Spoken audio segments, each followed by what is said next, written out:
Live na daw, live na daw. Okay. Good evening, ladies and gentlemen. Good evening, good evening. Tonight, yung intro pala kanina, yun yung niregalo sa atin na song by Francis Cedula. Yung title ay Ballad of Penelope. Hopefully, ma-enjoy natin. Tapos papatugtugin ko mamaya somewhere in between. 5 minutes lang naman yung kanta. Good evening. So ngayon ang guest ko, isang napaka-pogi na nag-ahit pa, kanina may busangot pa sa mukha yan, pero nag-ahit, eh. He is a political science major, somewhat related to our topic last night.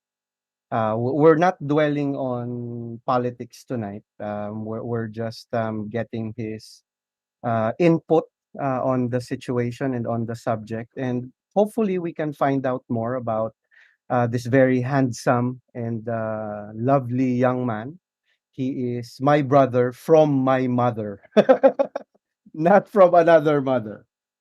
He is Ferdinand Camilo Kimura.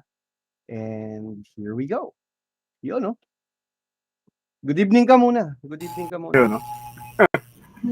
Good evening, everyone. I'm very much honored and privileged to be the guest tonight. Yeah. Politikong-politiko yung mga banatan mo, pre, ah. Okay. So, para Di lang ba? may idea sila, para lang may idea sila kasi hindi nila alam na may kapatid ako. Introduce mo lang yung Mm, sarili mo, yung background mo. Since siguro naman hindi naman you're not representing your company in whatever views or perspectives that you will share. Wag na lang natin sila siguro banggitin. Pero currently you're working as a HR manager, tama ba? HRBP manager. HR business partner. Yeah. Yun. Officer level. Yan. O sige. But Bigyan mo then, sila yeah. ng backgrounder. It's a Oo. good, yeah. So, yeah, as mentioned earlier, I am the youngest sibling. So, I'm the youngest brother of our host. No? And I graduated political science in Catanduanes State University. Somewhat, I was exposed. I had worked in various industries, um, especially the topic or politics. No? I've had a chance to work in the government, specifically in the local government. Um, and yeah, politics is my interest, and I have worked in the various industries, private security industry, after graduation, or the local government muna, in the provincial government of Catanduanes, and then private security industry and the BPO industry, which I am until now, at present, part of. Yeah. Um, Beautiful. and this is a very, very uh, um, close topic to me, or very much of Of my interest. course. Current events, politics, and governance and stuff. Yeah, legal Mhm. stuff. Yan. Yan. Yan. All right. So hopefully we have some few questions that will come from our viewers. Good evening, Sir Warren. Good evening. He was our guest last night. And so just as we go along, I just want to let people know more about the process that you went through. Most people are not aware that my brother has stayed with our mom all throughout. He was the golden child, or actually the good child. He did not leave my mother's side, and through thick and thin. No, no, no, no. This is serious. I want them to be aware that you had struggles. You had a very hard time, and it wasn't easy for you when you went through college, even from high school. You experienced a lot of hardships, and I would love to at least have you, like, let them know what a few of those struggles are. If you're comfortable in sharing that, at least they should be aware that your struggles will not limit your options. You can get anywhere Yes. regardless of where you started. All right. Magtagalog nga tayo. Putang ina, bakit sino ba kasi nagpauso ng English eh? Oh, banat. Sige. So yun, Oh, yeah, from high school, di ba? I had to, syempre, I guess just to give everyone a background. Um, Palipat-lipat ka ng residence. Actually, naikot na namin yung Metro Manila if ng cities or municipal because families finances. My mother struggled so much coming from trying to make me um, to support during the time my studies. So palipat-lipat hanggang to the point that from syempre impacted yung pag-aaral. Uh, you have sa yung baon, pangungutang yung pambayad sa tuition fee and everything. But fortunate enough, sa diskarte yung nanay natin at malaking loob, never nasiraan ng loob. So, yan. um, from whatever struggles na pagdaanan, kahit anong hamon, nakakagawa pa rin ng paraan. From a big business, nag-collapse, from mansion to apartment to palipat-lipat na ano no para ang wandering Jew. Yun lang tumatak sa isip ko, the wandering Jew. Yan lagi namin na pag-uusapan and every you have that thought in your mind na ilang taon na naman ang itatagal namin sa apartment na to, kaya naman nalilipat. But siguro yun yung maganda because malakas yung loob ng nanay natin at gang very ano siya na if there's anything na dapat hindi is the quality of education that you're getting. That's why regardless hirap na hirap ka sa buhay, kahit anong negosyo yung mga pinapasok, hindi po pwedeng basta ako lumipat ng Wala. eskwelahan. Double niya is the quality of education at somewhat I'm very thankful of that because um, mula elementary hanggang high school, private school, talagang nilaban yun o ginapang yun ni Ermat Mm, um, tama. private school. So ang sabi niya, pwedeng college, madali mo nang mailaban yan. Diskarte na lang yan talaga sa buhay na so at that very early age yung exposure din. It's a good thing because Tama. na-expose din ako sa ano ng lipunan, kalakaran ng lipunan ng buhay.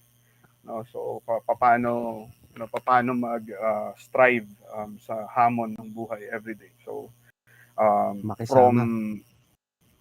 tindahan, nagkaroon ng restaurant, then canteen, and then nag-manage ng resort, napunta ka sa probinsya. Yung iba't ibang antas ng lipunan iba't ibang kondisyon ng buhay. So that even more na nag-drive ng interest ko sa politics and sa social sciences and current events, no. So yeah, siguro that's an overview of, and that's what also gave me all of these thoughts or the way that I grew up or um, I implement it in my current job, in my current way of dealing with people, especially na naging HR ako. Nobody thought that I would fall into such a line of work. Correct, Yung correct. karamihan dyan, syempre, psychology majors, business Mm, administration, and then ako, liberal arts degree yan. So, ba't nagkaganon? But, yeah, actually, it's ano rin na, siguro yung exposure, yung pinagdaanan, the experiences, built your personality and how you deal with people, and that's why, yeah. So for just for also information of everyone, um, galing rin ako sa pagiging ahente. So nasubo ko rin lahat ng ano ng mga mga ano the front line, how it yung mamura ng customer, FU kagad yung ano mo, yung mga long calls and everything. Kaya yun, and somehow, it allows you to adapt, no? Ma-understand mo ano yung pinanggagalingan ng mga tao. So, Mga and ahente. yun, Tama, so tama. pag, yun. So, helps a lot. Helps a lot. May nagtatanong, ilang taong ka na daw, Papi? 33. 33 years old. Medyo Hindi ko na chubby siya, lang siya na version ko.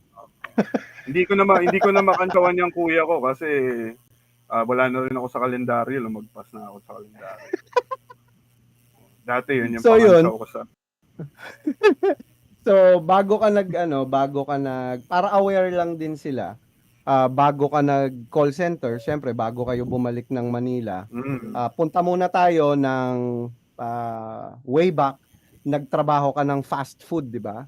Para yes. maintindihan lang din kasi most often than not, kalimitan ng mga kabataan ngayon kasi, hinahanap kagad nila pagka-graduate nila, gusto nila trabahong mataas kagad ang sahod. May nakita nga ako eh. Ayaw Easy job tanggapin yung kaagad. Oo, 64,000. Oo, easy job ayaw kaagad. tanggapin. Ayaw tanggapin yung 13,000, gusto niya 64,000 kagad ang bayad niya kasi graduate daw siya ng 4 year ng college. So, bigyan mo nga sila ng backgrounder ng struggle ng isang fast food kasi yan ang pinakamabilis na trabaho, di ba? Tama? Yeah. Nung actually pa lang, fourth year high school pa lang, ano na ako noon, nag-isip na ako noon, paano, syempre, hindi ko, ay, ang konsepto natin is that pagdating ng college, how you will do your schooling or finance schooling, wag mo nang i-cargo pa sa magulang mo yun. May opportunity trabaho. So actually, age ako, nung I was 16 years old, nung una kong experience, fast food. It was just for naman, I would admit, makabili ng cellphone, o makabili ng, during that time, Nokia pa yung mga prominent na brand nun. So, syempre, gusto ko rin may sarili kang pera, or how you would be able to, Tama. yung mga bilhin or what. Diba? So, ako malapit nun, nag-aaral ako nun sa Arellano, so magbabakasyon na. I was looking at it as a summer job. So, nakita namin may opening yung isang McDonald's doon at isang sa tabi, Chowking. This was in sa Libertad. So, nag-apply ako doon. Akala ko hindi ko matatanggap kasi 16 years old lang ako. So far naman, conscious, tinanong ng manager, bakit ka magtatrabaho? Hindi ka ba mag-aaral? Actually po, in preparation na rin na mag-aaral po ako. And during that time, I was enrolled, enrolled in the City College nila.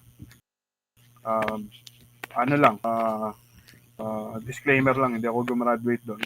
Isang sem lang ako. But the same course, political science talaga yung pinili ko. Second, ko nun was, and the third one was psychology.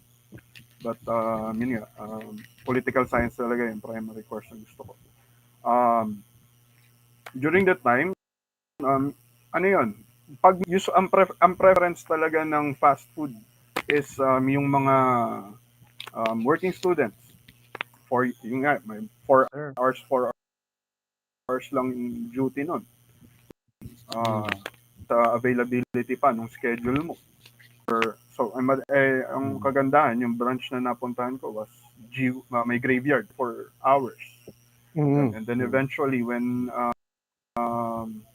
na mas nabibigyan ka ng priority kasi working student ka. Lalagay ako sa graveyard shift. Sa graveyard shift, wala kaming utility person. Dalawang service staff or service crew para sa yung dalawang usually parang skeletal force lang. Dalawang service staff, dalawang cashier, kitchen, 6 na kitchen staff, then kasama na yung cook for that for that shift. So talagang compact kapag humugos yung tao. But yeah, you look forward into really financing your kung ano yung gusto mo. So or financing your studies, syempre. Papasok ka, yun nga, madalas zombie ang tawag sa amin kasi may times na pumapasok ako, wala ako sa sarili, lutang, or minsan walang tulog pagod. Madalas nga dinaan ko na lang sa pagiging political science din, dinebate ko na lang din yung professor ko kasi bakit kailangan kitang hindi i-drop? You have to understand, I'm a working student. I hope that you will give some lenience. Itong mga karamihan kami dito, it was just a good thing na karamihan din ng mga kabatch ko nun was mga working student. Yung iba pa nga, mga malapit ang CCM sa Tondo compared sa Malate. I was staying then. Karamihan ng mga kasama ko, mga kaklase ko sa CCM was mga din sa Divisoria, yung mga kakargador. So, madaling araw ang trabaho nila. And then after that, walang pahinga. Magtatrabaho pa mag-aaral pa. So, isa pang katawang dyan. We were situated then sa PNB building, yung lumang PNB building. Wherein the elevators are only reserved for professors, yung mga mga college officials, mga estudyante, magkagdanan kayo. The College of Art Sciences was located in the 10th floor. So, good job. Just imagine the struggle. Very good job. So, yun. So, in the end of the day, you go back to that, then makikita mo yung struggle. Even right now, nakita ko yan sa mga team members, mga agents, no? Yung work ethic medyo iba na yung concept ng mga bata ngayon sa work ethic compared to you were there. Correct. In the industry may sinasabi ng hopper culture, which is true. Yun. And I also had a lot of team mga kasabayan ko was also struggling then as working students. Ahente sa gabi, ahente sa umaga. But they went sa umaga. May kiusap na maggamit ng leave kapag hindi na talaga ng katawan. So, yun nga iba yung concept ng nahasa sa sabi nga ni Sir Warren, nahasa sa trabaho to finance their studies. Every cent counts, or every minute of their work counts for them. Yeah. Very good. Okay, eto na, pinakamasaya. Naitapong ka sa probinsya. Hindi nyo nalalaman, no? Magandang episode yun. Etong utol ko, tsaka airmats ko kasi. Siya napapakwentuhin ko, pero backgrounder lang. Anong year yun, tol? Anong year? It was 2005. Naipatapon sila sa Birac, Catanduanes. Bicol to, pero separate island ng Bicol. Lesser known na lugar sa Bicol. Tapos siya napakukwentuhin ko kung ano yung mga experience nila doon na naglalanaw sila sa lampas taong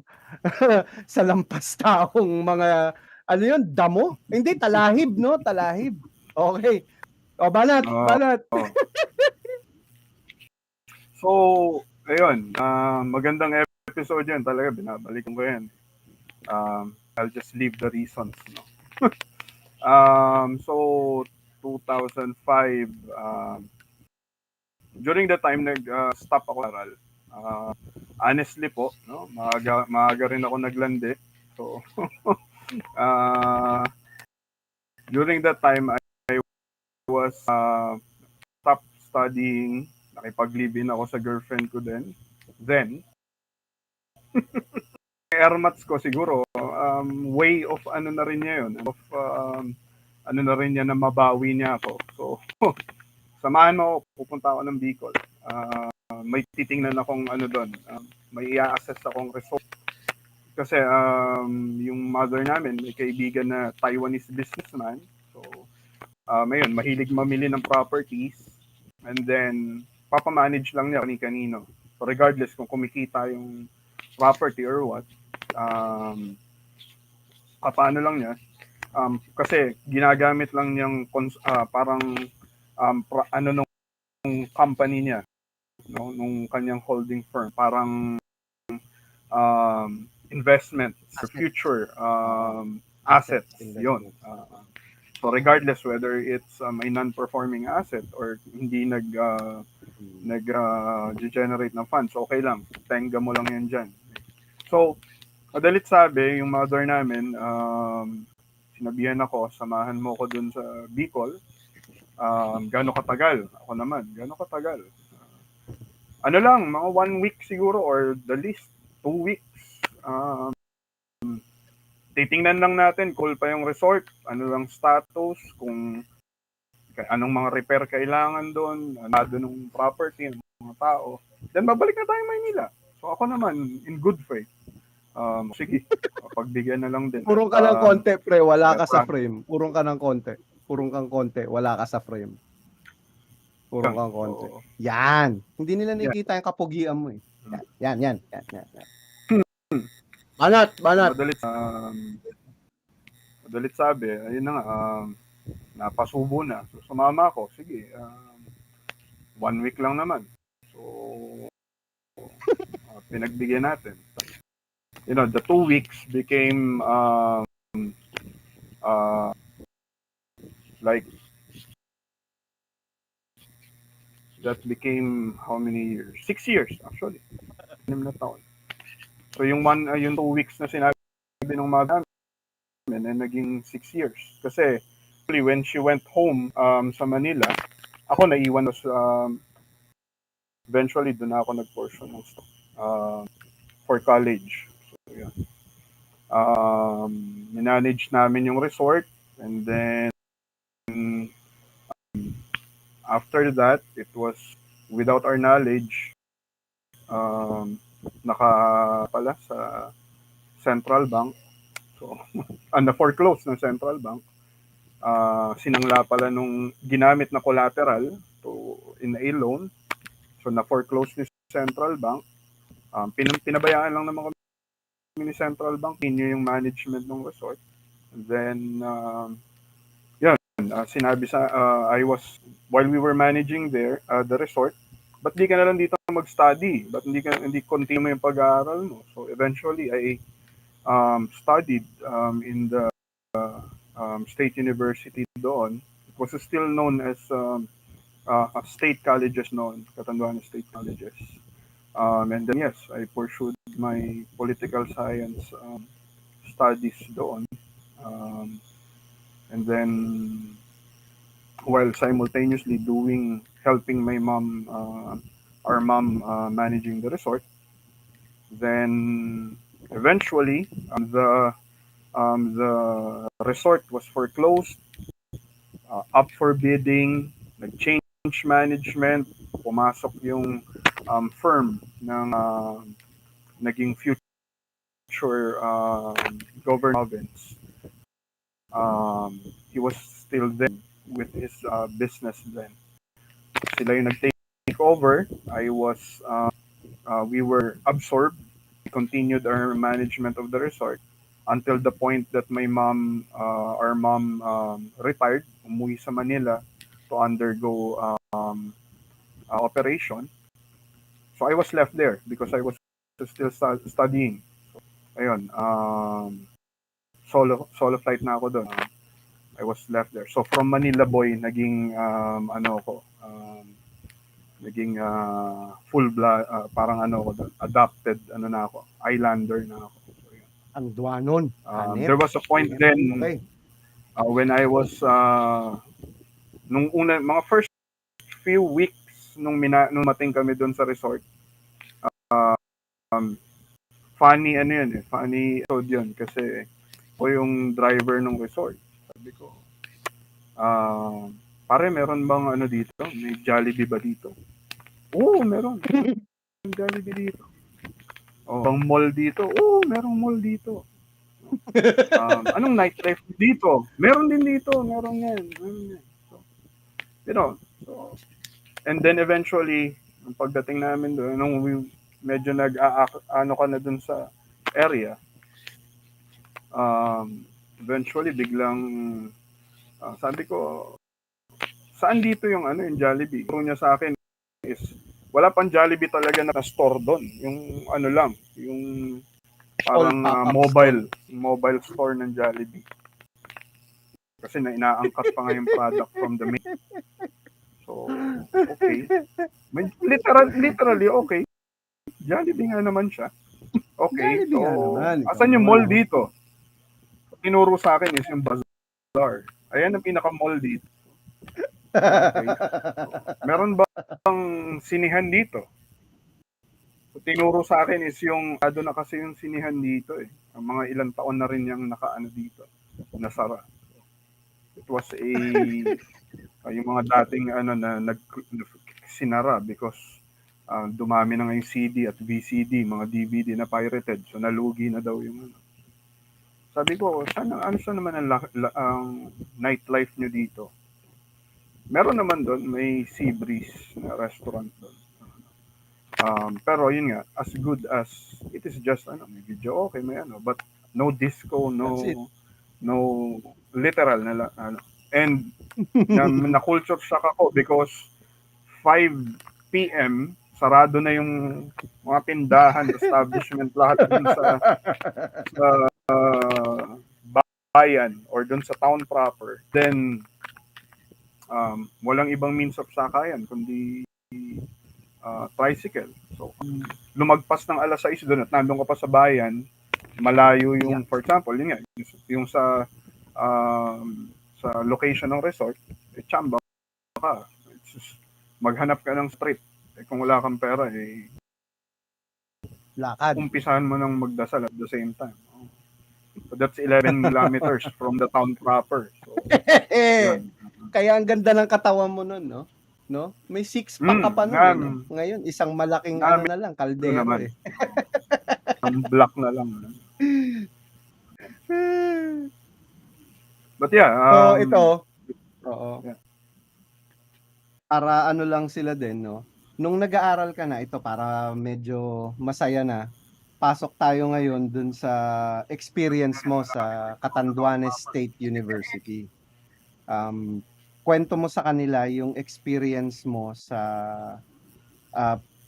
university itself, tapos yung mga nakilala mo, sila Santi, mga shout out kay Santi, kay Russell, nasan ka man,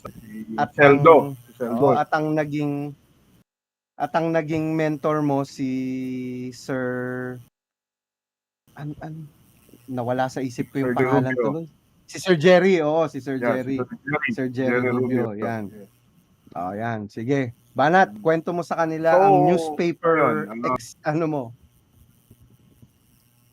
So when I was nung nag-study ako sa state, no? Yung beloved state. Our beloved state. I was syempre, kina-college tour kami. Ano yung mga interests nyo, mga nyo. And yung arts, so may Hablondawani, yung performing arts, which is very very much known. Kukumpit talaga yan sa iba't ibang mga competitions, regional and even on the national level. Merong mga clubs, mga different socio mga socio-civic clubs, fraternities, and open naman doon yung mga fraternity kasi nga ano naman yan, or mga student organization. And then I came about the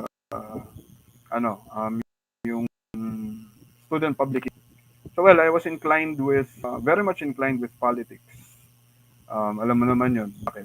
So, we grew up in a family of very interested sa mga current events. So, I was as at the age of 6 years old, ang binabasa ko na is broadsheet, Manila Bulletin. So, well, hindi pa tabloid, talagang broadsheet ang pinapabasa ni Hermat sa akin. She makes a point na meron tayong subscription sa bahay na broadsheet, balita, Sure.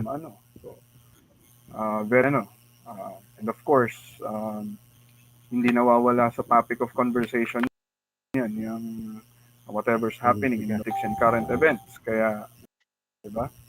So, alam mo naman, bakit ganun ang pangalan natin at pangalan ko. So, ayun. So,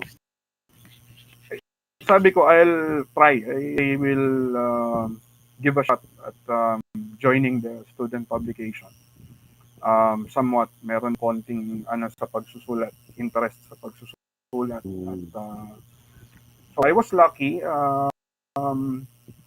Syempre, kasi ang orientation is nanggaling ka sa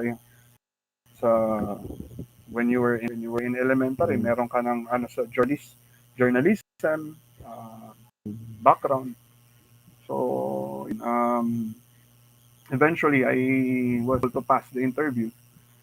Tinanong ako, I recall then yung tanong nga sa akin ng mga editors then, what was your interest? So ang sagot ko is strictly politics po kasi ako. So I'm very inclined with and honestly wala akong prior experience journal student publication nung elementary at nung high school, but somewhat nakapagpan po ako nung journalism subjects sa mga dating school ko. So I tried to eventually I was able to pass the editorial interview. I started as a junior staff. So yun. Yeah. I was very much doon at medyo alien ako doon kasi taga Manila naman ako. Wala akong kamag-anak, wala akong mga ka-batch. So mga kasabayan ko is puro mga naging magka-batch sa high school na to. High school na yan. Naging magkaklase dito. Or ikaw yung pamigan nito, ni pinsan ganyan. Ako, I'm alien. I don't wala akong kilala kasi taga Manila ako. Walang kakilala, walang tropa. O ngayon, but i-fast forward natin ng konti. Nagkaroon ka ng opportunity sa student council, tama ba? Sa student leadership? Kung hindi ako nagkakamali. Yan. Banat! So, yan ang pinaka-exciting na part ng buhay niya. So when actually, I have to credit the student publication for that. Yung opportunity ko or yung exposure ko sa college publication or the college paper was actually gave me that exposure then sa campus the student leadership, the campus leadership. Had it not been sa statesman, I would not have been able to build or that be known to in the on the school sa school.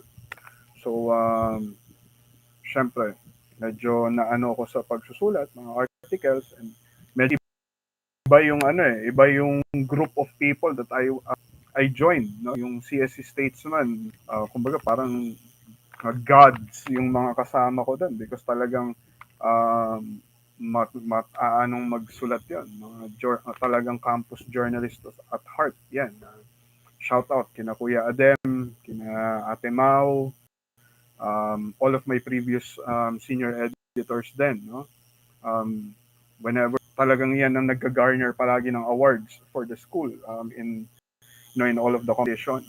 Eventually, I cannot lie to myself that I'm also interested into joining the campus politics. Um, Start muna ako sa student body organization ng College of Arts and Sciences. So, I think senator yata yun. Yeah, senator. And then eventually, I was I was first year, a second year college. Um, Simultaneously, hindi ako nasa publication pa rin ako. The same time, I already joined the college level, yung sa department level na student body organization. So, naging senator ako. And then, what is next for me? So, during that time, Yan. I joined one of the parties. No, it's not actually a simple campus party. Medyo ano na movement. Ika nga, no, for a lack Mm, of a better term, it's a movement. Mainly driven by youth leaders in the province, yung Piglas Tugon. At ah, mainit na pagbati sa mga tugang, ko sa Piglas. So I joined, and eventually they were looking at me to join the student Supreme Student Council. So mm, medyo nagkaroon ako ng hesitation. Sabi ko, mukhang maaga pa, mukhang ano pa, no? But what do you think? What do you so eventually I was nominated by some of the to de kumbaga the time is now na magano ka dito, but I prevailed they I eventually I did not join. I with the student body organization muna. Um, then third year, doon. Yun yung kataas anuhan talaga ng ko ng involvement ko sa student the campus politics. So I mm, ran for I considered running then to the Supreme Student Council elections. Yung partido ko was nominated me. I was one of the nominees. But to that level, medyo may politics na talaga. Kasi yan, um, yan, yan. some of my, so yung mga kapartido namin, mga, in all of the colleges and the departments were looking towards me, no, na maging standard bearer. So, and come to think of it, this is just then politics. Mhm, Campus mhm. politics lang. Oo. So, Mm, uh, mm, mm. eventually, I was, nung nagkaroon ng party convention, nagkaroon ng pag-uusap yung mga ilang leaders sa partido. Eventually, an outsider, to cut the story short, an outsider came in. He became the nominee of the party. So ako yung pinartner. So some of my supporters were yan, bakit siya to yung homegrown natin na test, you should but sabi ko, it will Yan. let the party decide, let the delegates decide. So the convention ruled I will be just the vice president. Kahit gusto kong sirain out of party unity, sige, go, accept it. Naman sa pagbubuhat ng bangko, medyo mas may credibility ako dun sa party, party, dun sa Kaso standard dahil nga ko. dahil Siya yung nga sa siguro politika, considerations is that siya yung I'm homegrown. outsider, Yes. siya yung Mm, homegrown, siya yung mas maraming doon. correct. Okay. But eventually, our partnership, no, dahil nga, the students were looking at me as galing to sa student publication. Siyempre, when you come from the student publication, ikaw yung nag-expose ng lahat ng mali eh. Ikaw yung mas may credibility. Correct. Ikaw yung, kumbaga, clean ang, ano, so, and eventually, Reputation. the partnership, oh, yun, integrity and everything. So, we had a landslide. Natalo namin yung mga kalaban namin in a overwhelming mandate. Mas mataas pa actually yung boto ko sa kanya. So, but, in the end of the day, siguro ganun talaga yung partnership between kahit pa magkapartido, president. There would always come a difference. Conflict. The end of the, Conflict. the end of the day, medyo napansin ko na medyo mukhang may parang iba na yung pinatutunguhan natin dito. And eventually we ended up it was not just even outside of and how the student government will be run. But yun nga, nagkaroon ng day, let me bluntly it ended up with a corruption issue. Yung mga may nawalang pondo, may unauthorized na withdrawal, may mga and nagkaroon to And ng mga this kaso is nagkaroon to ng kaso sa DOJ.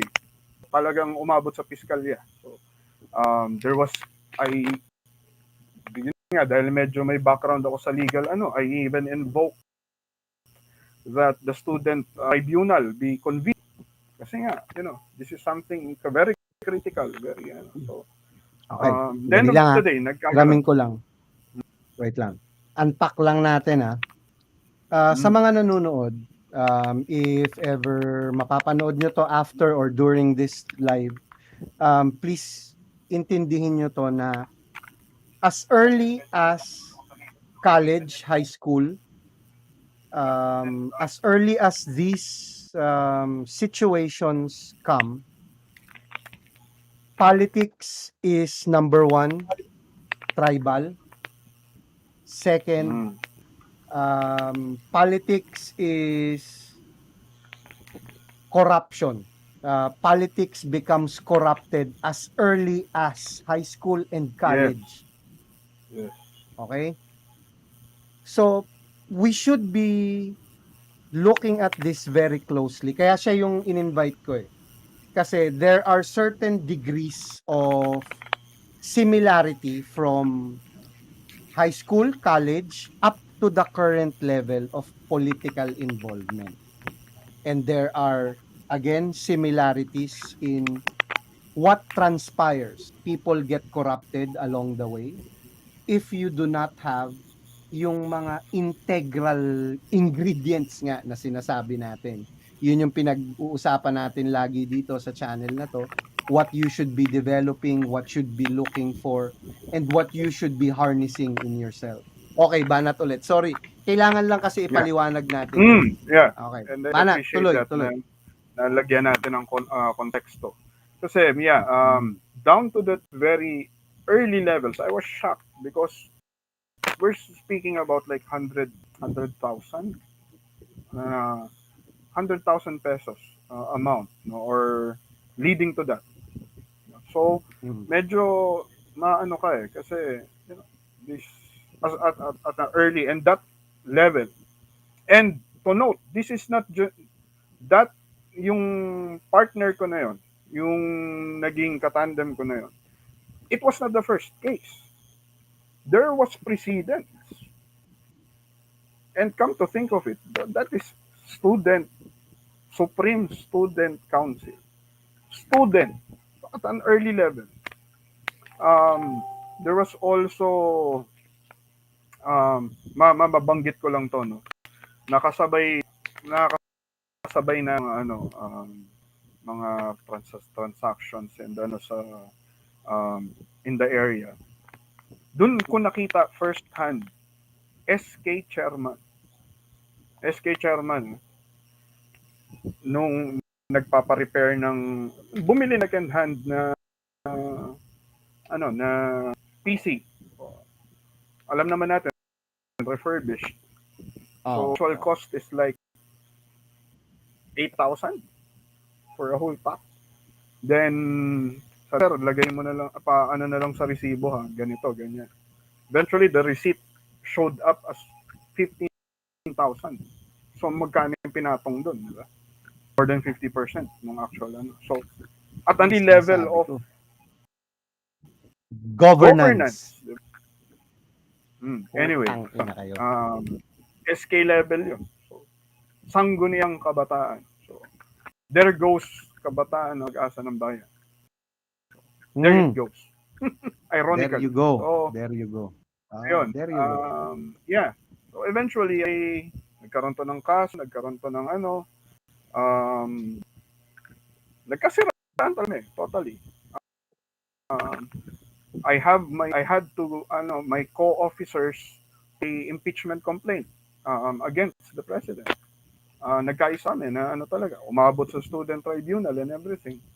And it was ayaw naman nating balikan na yung ano, but unfortunately, Just it was so my they are aware. First-hand taste of what happened.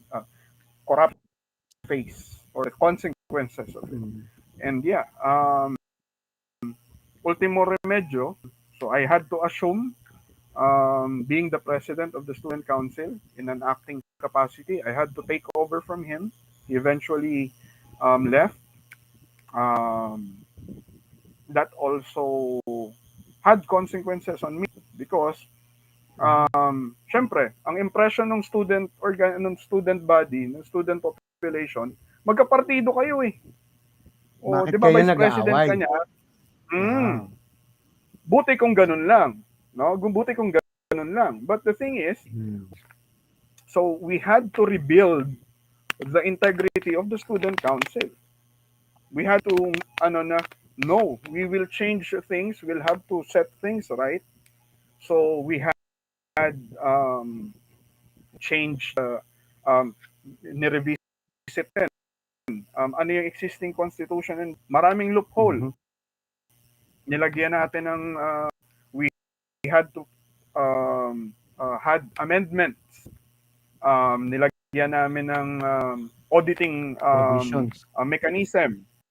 So yun nga, gaya nga na nabanggit earlier this morning. Walang audit system.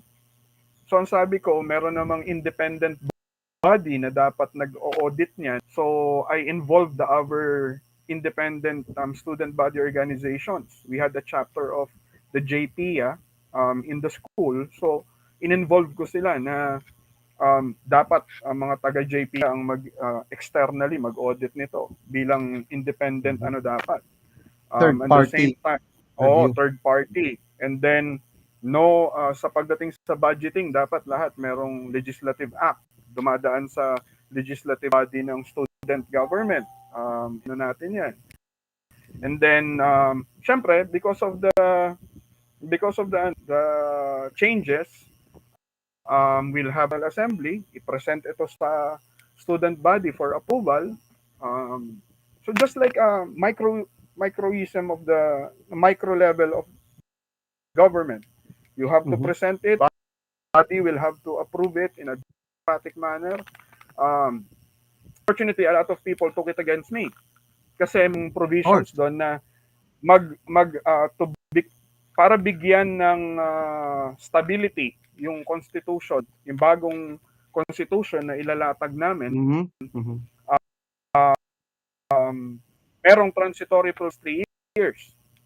And the incumbent officials then will have to, yung susunod na election, magkakaroon ng movement. So, dahil nga magbabago yung constitution, yung election na susunod, the synchronized election, will have to be adjusted to take effect. Ilang buwan lang naman ang difference from what it had to be kung kailan yung original schedule sa lumang constitution. Yung schedule niya. Correct. So magbabago yun. Unfortunately, it was taken against me. Hindi, gusto lang niya i-extend yung term niya. And then even the Commission on Elections was questioning me. Kasi may nilagay din kami na election code. nakalagay lang sa Constitution, there will be a commission on election. But there's no specifications ano yung functions niya, saan nanggagaling pondo niya, saan Yan. nanggagaling, sino Yan. mag-audit sa Okay. kanya. So yun. So Mhm. nilagyan yung lahat Mhm. ng Mhm. lahat yun, nilagyan ng mechanism sa bagong constitution. There is a Okay. election code that was the thing is Okay. there was the proof firsthand experience that people is resistant with change. Of Dahil course. maapektuhan sila, they were against it. Na, Of course. kaya yung lahat ng mga nakaupo nun sa COMELEC was against me. Everyone now connived against me. People who were opposed to me and everybody, they even questioned. Look, he is still the editor-in-chief of the student publication, Yan. and at Isa the pa same yan. time, hand in hand, he is the acting president of the student council. He's a dictator. He's Is that a manipulating conflict of everything. Is that a Diba? conflict of interest? Yes. Is that a conflict of interest? They were raising it against me because I have, kumbaga, ilagay mo sa national level, I have media controlled. I have the government controlled by me. The same. Pero But yun nga, in an honest, uh, to be honest, I submitted when this happened, I had to convene the board of editors, and mhm. the editorial board, I presented to them that there will be there could be a conflict because I will take over the student council government, Mhm. official capacity as so. Mhm. I am Mhm. submitting my motion, or I'm leaving it to the board how you are going to Mhm. take it. I will Mhm. um, leave to your decision kung you will keep Oo. me or will opt to Oo, or let me go. replace me with my associate editor. Oo.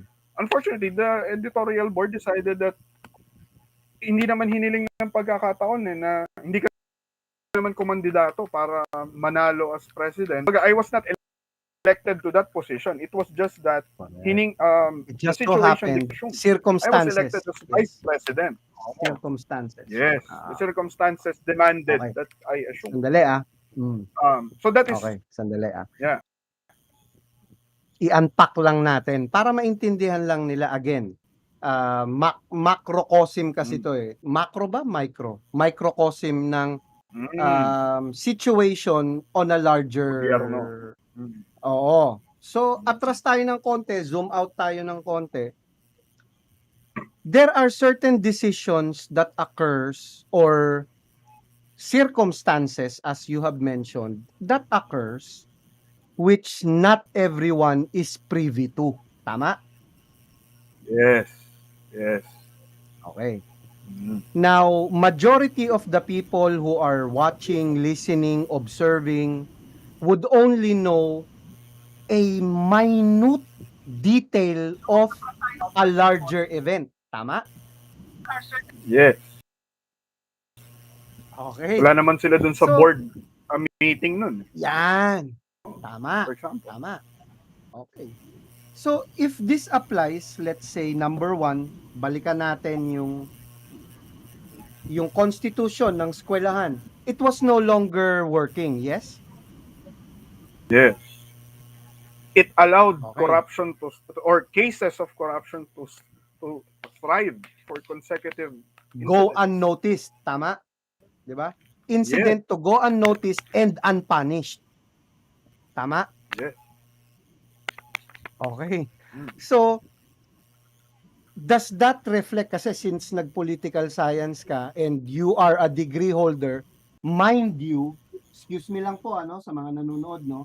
Hindi dahil sa utol ko to kaya ito kinuha ko. Okay? Kinuha ko to kasi walang gustong kumausap sa akin na graduate ng political science. Okay? So, yun lang, ulitin ko lang, no? Meron kang anong tawag dito? Ano bang tamang term? You have a firm grasp of the constitutional details. Tama? Sa ano to sa Pilipinas? Yes? Okay.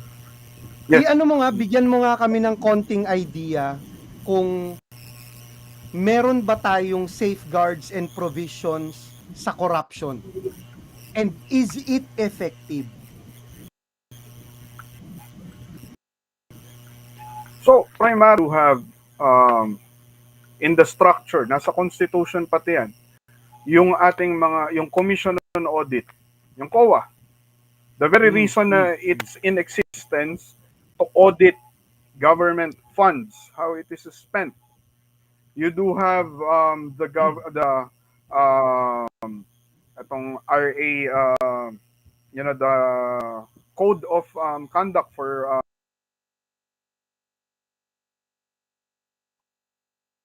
Dali lang, may technical you do difficulties also tayo. have the anti-graft and corrupt Law. Okay.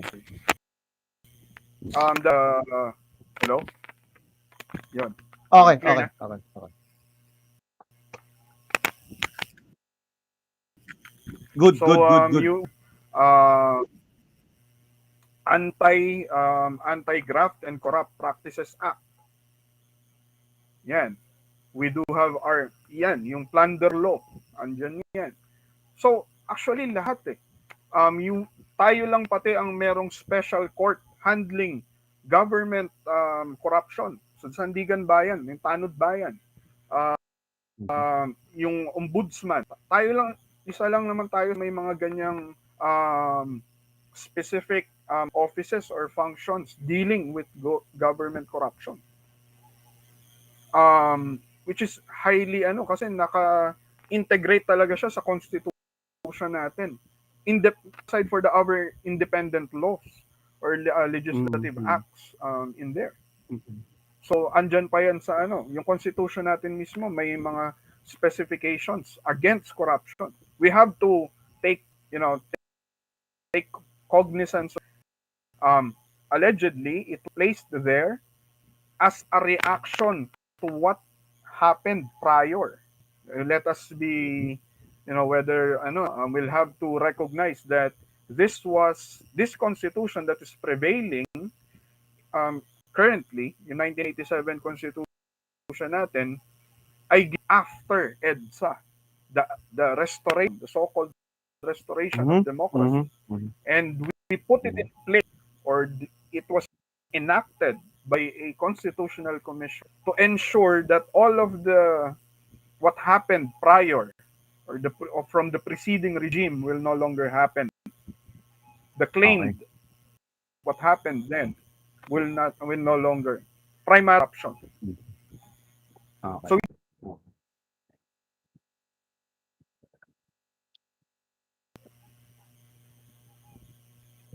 if you're gonna ask if the structure, we all have that in place. So bakit meron tayong corruption? Corruption is all.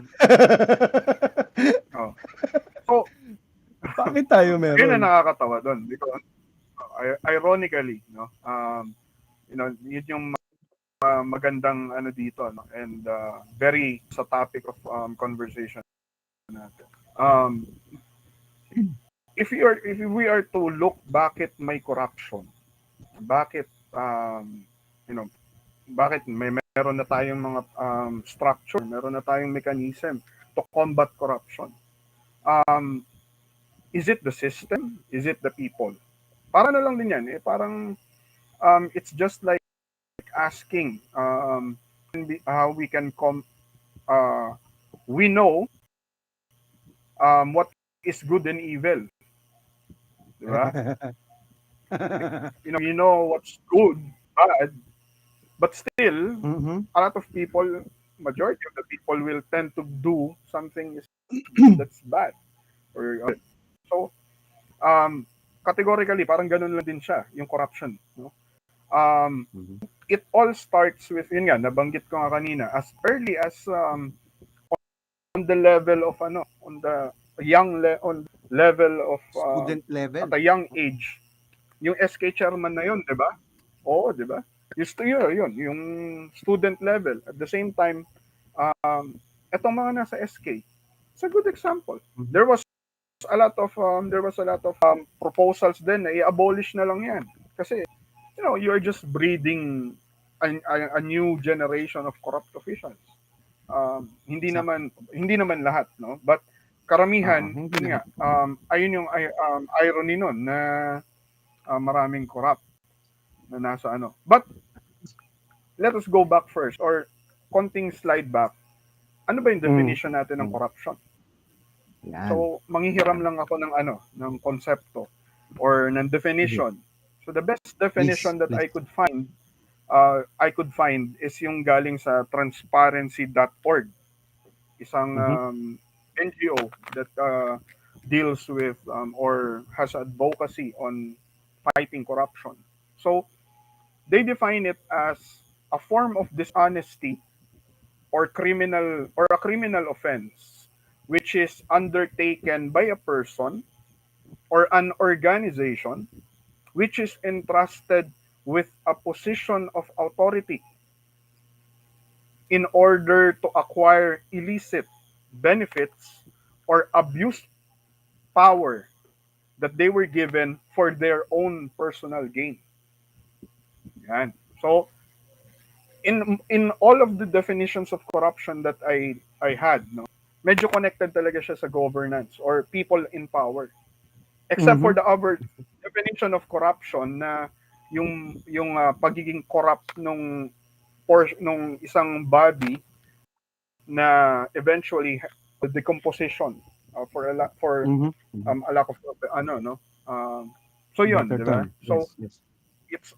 it's about corruption uh, is defined to be abuse of entrusted power to for private gain. So, Mhm, you well, it pasok siya dun sa lahat ng mga ano natin kanina na inelect ka ng mhm, student body ng youth, no? Lead them on the upper level. You were elected by the population to their either their representative or to lead them on the executive level, be the on the executive level, whether that's mayor, that's governor, that's on the topmost, of course, the presidency. mhm, Um, so when we go back, bakit ba may corruption? So I actually had medyo naging bisyo ko na to na magbasa ng or manood ng mga interest documentaries and Ah. uh, no discussions, lalo na when it Hmm, comes to government and politics. social Yes. politics. Hmm, So actually etong the focus sa government and governance and politics si mm, I don't know if and I want you also to explore siguro in sometimes si Gura, no? Leo Gura. He is um, connected with I believe siya yung nag-found nung actualized.org. So maganda yung mhm, mga ano I watched his video on what is corruption and why corruption thrives, no? I believe that was the title or what how mm, corruption works. Yeah. mm, And mm, he gave a very interesting concept, no? Konsepto lang na ng what motivates corruption. So, corruption base sa kanyang discussion ay it's motivated by three particular uh, subjects, no? Corruption is motivated by selfishness, ego, and survival. So, 'di ba? Um, mhm, and medyo may isang mabigat na argumento siyang binigay or concept. A crucial insight, no? We are all corrupt. We are, you and I are both corrupt, no? We are the source of corruption. And to uproot corruption, it will begin from us ourselves. Yung with the individuals. So when we go back, paano niya nasabi na selfishness, ego, survival? So it depends on whatever industry, whatever situation or circumstances you are involved in. So isang maganda binigay niya na concept is yung if you're, for example, in Hollywood, you will allow you allow yourself to be used, your talents to be exploited because you aim to be on top. So regardless of whatever or anong kapalit, you'll allow yourself to be used, to be exploited, whether it's no longer in the for the sake of art or for kahit hindi naman quality yung film. Basta, ang importante ay kumita. Ganun na lang yung usapan niyo ng producer. You allow yourself to be used or to be corrupted by the system because your objective is survival or be on top or to be as everyone else. Just the same in politics, or in all other Aspects of settings. life. So aspects of life. So for example, well, let's face it, sa trabaho, there are unscrupulous managers, bosses, or na would play with their position to exploit someone Mhm. else, or just Yun. to satisfy their ego, Mhm. to and let's be realistic about it. There are some managers that would even go to the personal level of exploiting the lower classes, na kung first time na employee yan or what, gusto mo ma-promote, kung medyo Ah, maganda o sexy yung babae, alam na this what will happen, teka, diba? teka, The teka. fun, Ginagawa mo ba yan? HR ka eh. no, no, Ginagawa mo no. yan, oh. Ah, that is the reason Sabi mo HR is there, hindi, to sabi mo make sure na kanina corrupt ka rin eh. Sabi mo lahat eh. Hindi, biro lang. Tuloy no mo, it tuloy it, mo. it, it, it yun nga, to a different concept na um corruption is actually in the mind, you know yung Very true. nasa konsepto Agree. ng tao yan, no. If you have strong values, or kaya papasok din dito Yan! yung values formation sa mga Karakter! oh yes, to the early stages of of the individual, you know personality development ng isang tao, no. In all settings, yan po sa trabaho, someone can exploit the lower class because I have the power and you don't. I can, I have some things that I can do because of the Mhm. authority that's given to me or vested to me. Just the same, sa in the military, in the police, in the uniform service, it all happens. So much as into the government itself, the whole bureaucracy itself. So Okay. um, I agree to the concept that in all circumstances there will be corruption. You know, um, Number one, because of ego. I have the power, I have the authority. You don't have it, then I have the right to you. I have the capacity to exploit you. May ano Selfishness, lang ako diyan. no? Sige, tuloy mo. Sorry. Mm. Sige, tuloy mo. Sorry. Selfishness. Tapusin mo muna. Yeah. I wanted to be ahead of everyone else. Kumbaga, I wanted to be on top of everyone else. Regardless, yun nga, yung sinasabing the concept of selling yourself to the devil just to go ahead, Mhm. right? Aha. Or Yes. Yes. regardless of whether it's unethical, whether it's moral, Or I have aha. to, Aha. because of that selfishness, I want to be above you. I want to be on top and have it all. I'll do it. Corruption comes in. And Okay. then survival. So there will be situations or circumstances wherein whether the politico, whether the Manager. businessman or any other individual holding that authority will revert corruption in order to survive, to continue thrive, on whatever field you know currently in.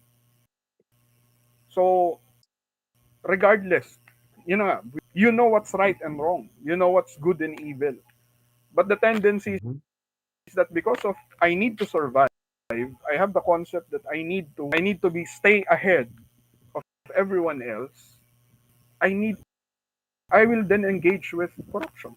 I'll, um, and eventually, um, the first time, medyo may ano pa, may question pa sa mind mo na, am I doing the right thing? Is this going, Yan. ano? But eventually, yun nga, it borrows the same concept from when lie is repeated, it becomes the truth. Just the same as Aha. yung first time yung corruption, you see the output. Okay pala to. Aha. No? So, medyo hindi mo na unti-unti nang liliit, hihina yung boses na bumubulong sa'yo na Yun. wrong. Kapatid, Yun. go back. Moral compass. Aha. Liliit na yun ang Aha. liliit kasi nakikita is yung nagigain mo eh. So, there's the three Yes. concept that he gave. And I to it. Okay. It starts with ritual. Wait lang ah. Wait lang. Okay. So, based on all of that, the number one parang gateway to corruption is tolerating it, allowing it to happen. Tama? Yes. Yes. Okay. So, if we do not question authority, if we do not question the acts of corruption, if we allow it to happen, then it becomes part of the process. Yes? Yes.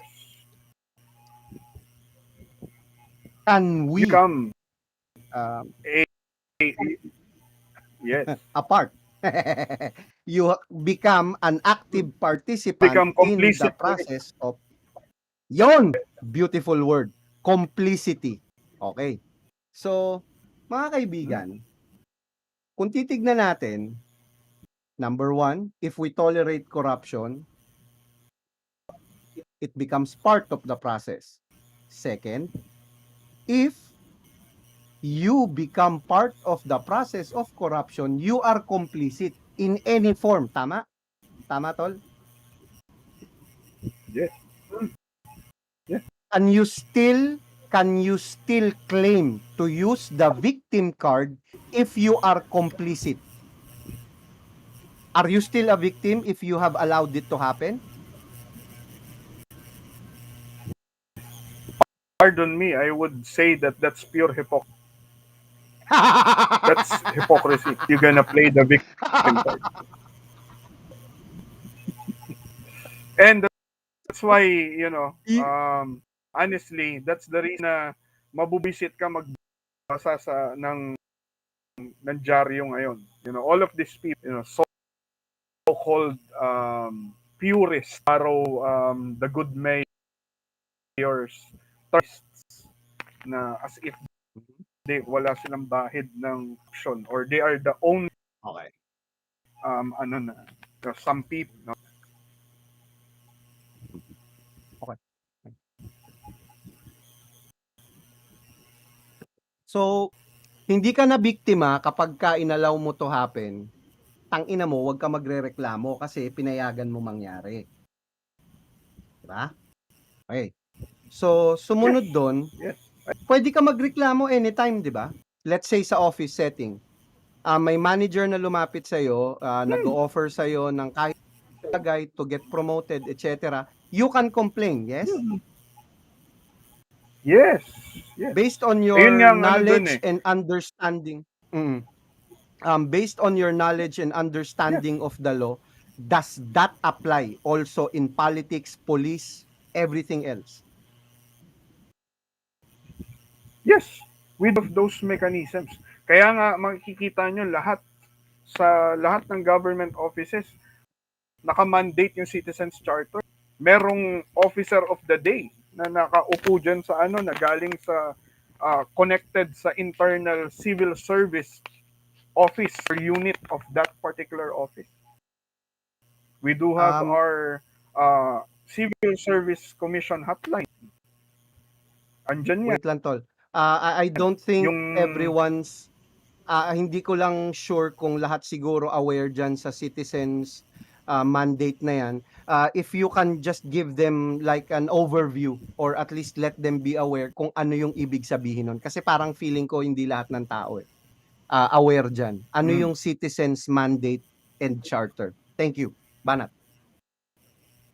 So for example, for every office, meron nga tayo 'di bang So for example, sa mga office ng gobyerno, kaya may citizens charter, nakalagay diyan yung overview ng mga transactions or mga services offered by a particular government office. So dapat nakalagay diyan yung turnaround time niya.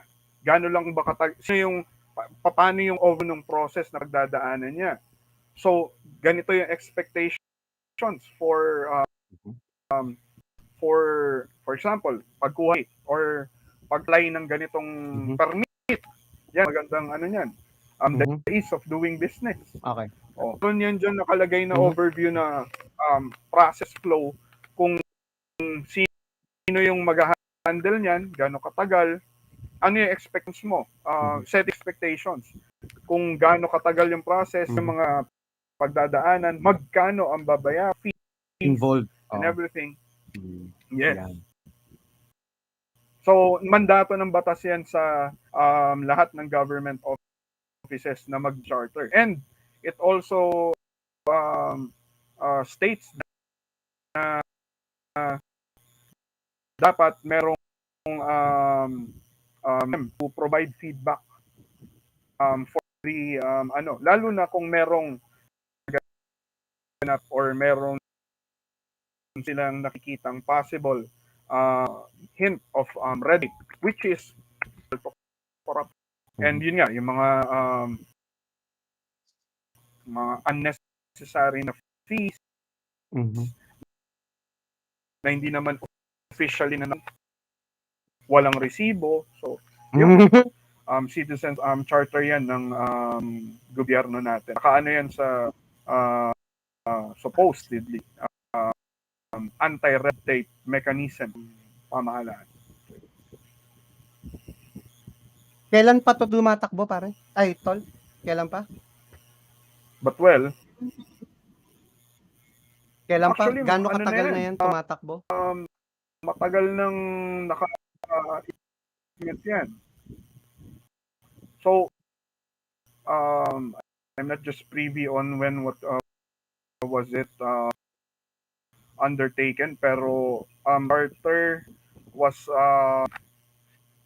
ano pa yan that is back to 2011 yung Citizens Charter. Because coming from ang galing yan sa inadapt natin actually yan sa concept ng mga developed Countries. actually. Oh. So tsaka inintegrate karon din ng anti-red tape red tape ano na nagkaroon ng mandato na ganyan because of yun nga lalo na sa mga offices ng gobyerno yung mga inaano ng services ang daming pinagdadaanan ang daming so this an initiative kaya nagkaroon ng batas na yan. I see. But yeah, that was has been So on for a long this time has already. oo, and there has been cases of action taken due to the complaints being filed, 'di ba? Meron naman 'di ba? So this is proven effective, tama? Complaints being filed. Mm. Yeah. Actually, So yung yun lang talaga Anti-Red kailangan Act, nating gawin um, technically. that was enacted in 7 pa. If my recollection is correct. Anti-Red Tape Act na nagbigay ng ano nitong Sense Charter was 2007 na formalize yung na enact as a law. 9485 yata siya. If I get that Tama, correct. tama. Anti-Red Mm, Tape mm, Act of mm. 2007. Pero And prior to then that, this meron is ng mechanism anonymous? ang commission over that. Oo, oo. Hmm. Is this anonymous? Halimbawa, nag-report ka ng ano? So, meron tayong batas eh, meron Yeah. tayong lahat, kumpleto Actually nga, naman. actually maganda nga yung naging ano, maganda rin enforce to give credit some to this current administration government hotline for Mm, anti-corruption reports, yung mga complaints. mhm, mhm. Yun nga lang, meron din mga feedback na clog yung hotline at Sa sobrang dami, oo, sobrang dami. not all of the cases are sa sobrang dami ng kasi pati mga Mhm, private pumapasok na doon against private companies. Hindi mhm. lang talaga offices. But Kita mo still, pati private somehow it was companies a big kasama. uh, accomplishment. Yes. Kita mo? Nilagay ko na yung link, may nakita akong link about the Citizens Charter just for everyone's pleasure of viewing. And kung may mga questions kayo, please, kasi 1 hour and 23, ayoko naman puyatin yung kapatid ko, baka mamayat. Kung may questions kayo, please put it on the chat or ano, kasi once in a blue moon lang natin madidistorbo to. Sana nga magkaroon na ng YouTube channel to para pwede tayo magtanong tungkol sa batas eh. So, um, I think this is a good way to sneak into your closing statement or whichever. I would really love to prolong this pero yun nga iniisip ko anong oras na may mga bata. May tatlong magandang anak ang kapatid ko ha. Ha. Kayo mga kayo ha. Kaya mag-iingat kayo, bumili na kami ng shotgun. Huwag kayong manliligaw. So, Bana Tol, bigyan mo sila ng iyong parting message and Ayun. bago ka mag-thank you sa kanila, magte-thank you muna ako sa iyo. Maraming maraming salamat sa iyong oras. Banat. Oo naman. I'm very much privileged that ano to parang para magandang ano to venue for just shares and I am very Yes. nung ano pa lang very interested na join even kahit comment ano lang but actually there is you know when you talk about corruption I'll go back to the same concept na this is me having observed and also when some got some studies some um, uh, uh, concept no or schools of thought when it comes to dealing with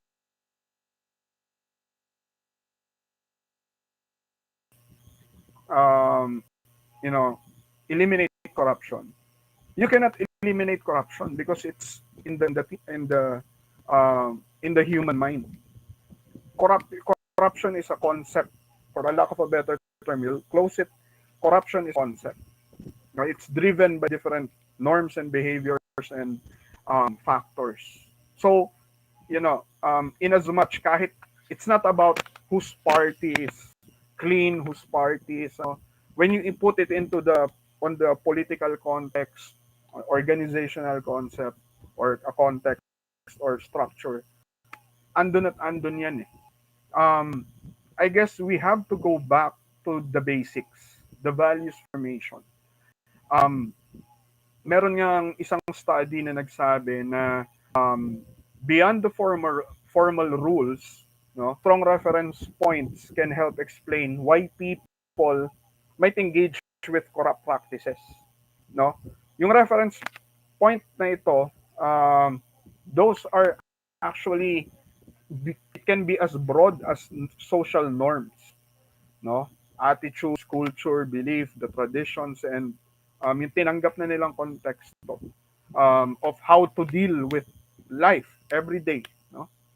Um, so yung conformity, the human conformist nature um, is one suspect to why corruption is still there. Kapag hindi natin binago yung konsepto natin, no, of dealing with corruption, no, it will thrive. It will no, it will forever be there. Kahit sino pang presidente, or because you go back to the very that it's a concept inside the human mind. So any individual can be corrupted. Especially when yun nga there was a famous line, or a famous na um, power corrupts, and absolute power corrupts absolutely. Corrupts absolutely. We can never, di ba? We cannot dyan, no? Contest, tried and tested yan. So we go back to the very concept of values formation, um, inside the family, inside home, no? Kasi the simple act, and I don't know if you will admit, or ako, I would be no, na yung simple na pinabili ka ng suka sa tindahan, may gusto kang bilhin na text, o um, na napaghahalataan yung edad natin, may gusto kang Ang bilhin na umit. laruan, or Ah, di ba, sobra yung sukle. Pero gusto mong bilhin yon, alam mo na yung nanay mo, yung priority ng bilhin ang niya. So, chances are, baka hindi ka payagan, or hindi ka, so binili mo na. And then, ang sinabi mo ay, yung presyo ng suka eh. So, from that very concept at an early age, that's already, di ba? Corruption. Kasi nga, yung simpleng pagkupit, or simpleng, the best recollection that I would have ng naging controversial to, na may isang fast food chain na nagkaroon ng commercial na sinong kamukha mo? Si Papa o si Mama? And then yung ah, bata, sa ilalim pala inaabutan ng french fries ng tatay. So, yes. Papa ng Papa yung bata.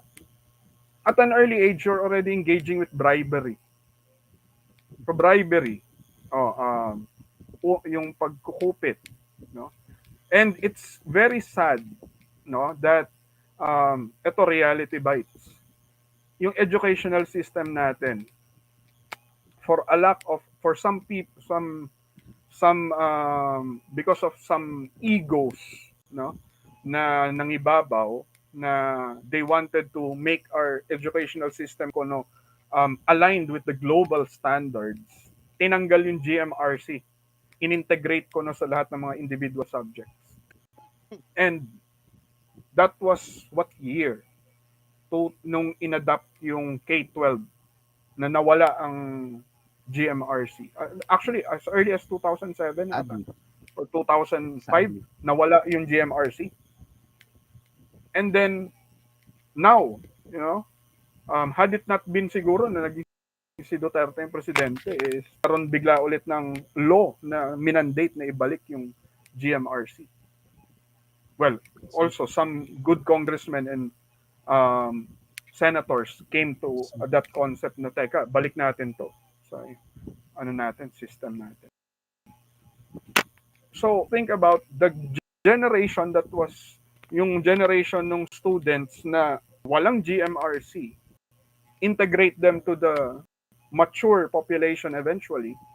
Come to think about it, what's their concept of, values? So, siguro my parting message would be, corruption starts in the mind. It's a concept playing on the human mind. in the end of the day, you go back to the values that your family or what was what was you know uh, Instill. integrated in you or instilled with you by your family, your support structure, your and also the education that you got from your school.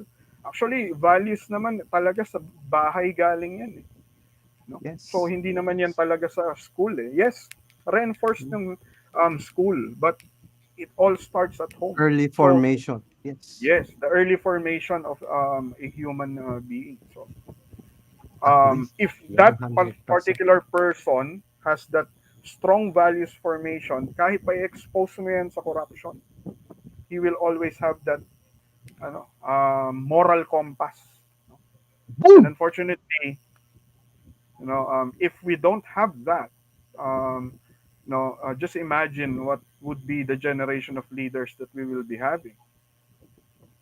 It still we K-pop pa go more. back to the same, you know, the same the same cycle of yan. I agree with you. Yung mga influences, no, the the youth of today could easily be swayed upon by media, by what's the norm, the peer pressure. Mhm. Hindi ka fan nito, so you don't belong to us. Hindi ka in, Yan. hindi ka ano. So there Oo. it goes. You will be Yun. corrupted or you will be sucked in by the system. There, Galing, no? there you go. Galing. So Boom! it follows until they grow up.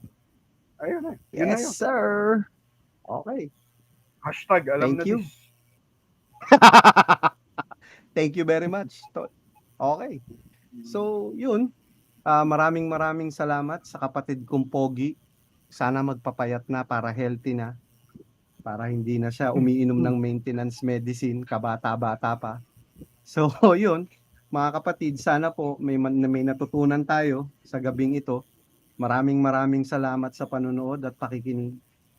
Actually, wala na akong idadagdag sa closing message niya. Siguro, reminders na lang.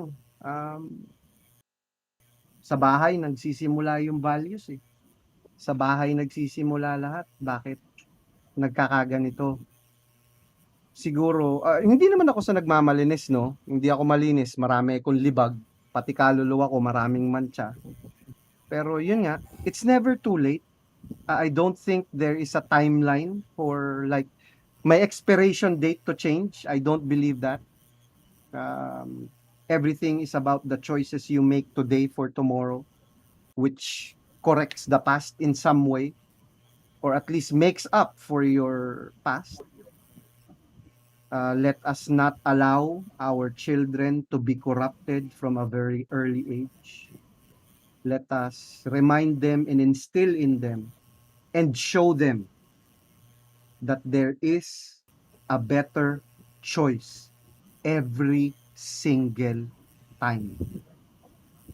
Mahirap kasing sinasabi lang natin sa kanila, you will never be able to lead with words. You have to lead by example. Your children will follow always your actions. Your children will always see your truth regardless of what you tell them. Regardless. Hindi ako nagmamalinis, inuulit ko lang. May mga mali ako, marami akong mali. Kaya I try to make up for them as best as I can from here on in. Kaya tuloy-tuloy lang sana tayo. Again, as a reminder, please always think that life is about making choices. Pasalamat tayo sa utol kong pogi. Maraming maraming salamat po. Hanggang sa susunod, this is Elias Journeys. Joey Kimura po. Thank you very much. Yung kapatid ko pala, pag tumakbo, iboto nyo, ha.